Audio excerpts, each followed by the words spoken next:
sebuah desa kecil yang dikelilingi oleh hutan bambu yang lebat, tinggal seorang anak perempuan bernama Siti.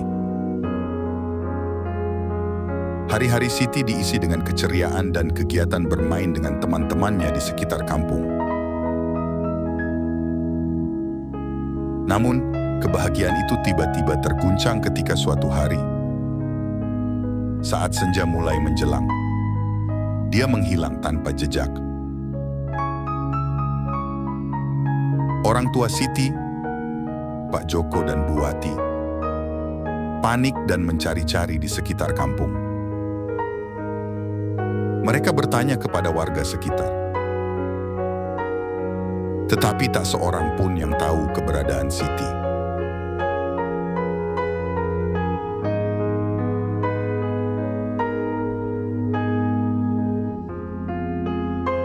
Kabar tentang kepergian Siti menyebar dengan cepat di antara penduduk desa. Dan semua orang berusaha membantu untuk mencari gadis kecil itu.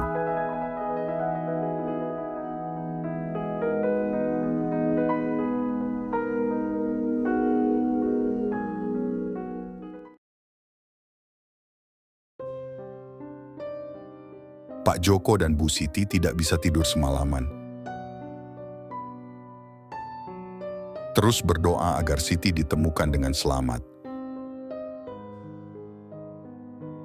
Lalu mereka mulai mencari dan berkeliling di sekitaran kampung hingga ke area hutan bambu.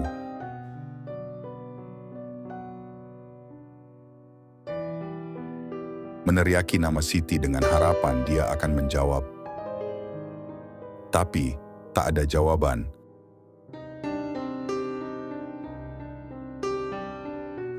Semakin larut malam, kegelapan semakin mencekam. Warga kampung membentuk kelompok pencarian dan membagi wilayah untuk mencari Siti.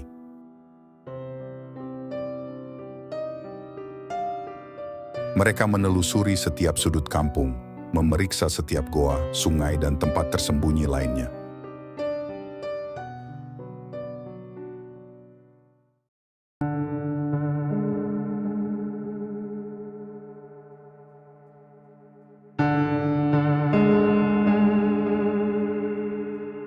Malam semakin larut, harapan mulai memudar. Pikiran tentang Wewe Gombel, hantu lokal yang gemar menculik anak-anak pada waktu senja dan maghrib, mulai merasuki pikiran orang tua Siti. Beberapa warga bahkan berani menyebut bahwa mungkin Siti telah jadi korban Wewe Gombel. Tetapi, ketika hampir semua harapan hilang, salah satu pemuka agama mencoba menenangkan kedua orang tua Siti dan mengajak semua orang untuk berdoa bersama dengan harapan Siti dapat segera diketemukan dan dihindarkan dari gangguan makhluk gaib.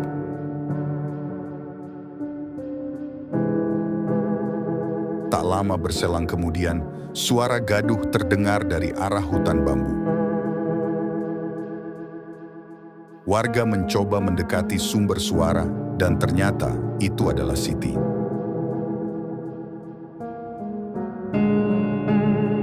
Dan pada akhirnya mereka menemukan Siti sedang terbaring lemah di tanah, linglung, dan tanpa busana. Lalu mereka segera membungkusnya dengan selimut dan membawanya pulang.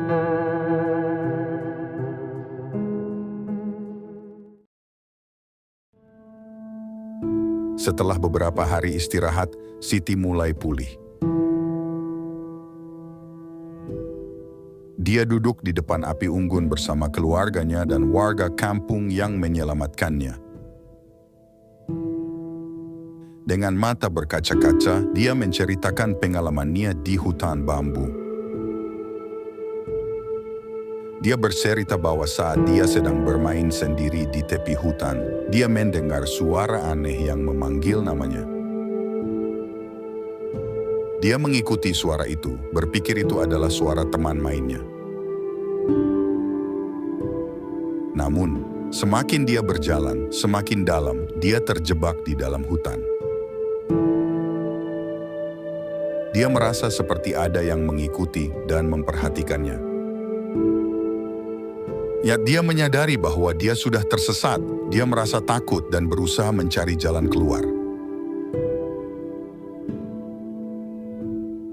Tapi kemudian dia melihat sosok bayangan yang menyeramkan di antara pepohonan, Wewe Gombel. Dia berusaha berlari, tetapi kakinya seperti terpaku di tempat. Samar-samar Siti mendengar suara orang tuanya yang memanggil namanya, lalu dia berteriak sekuat tenaga.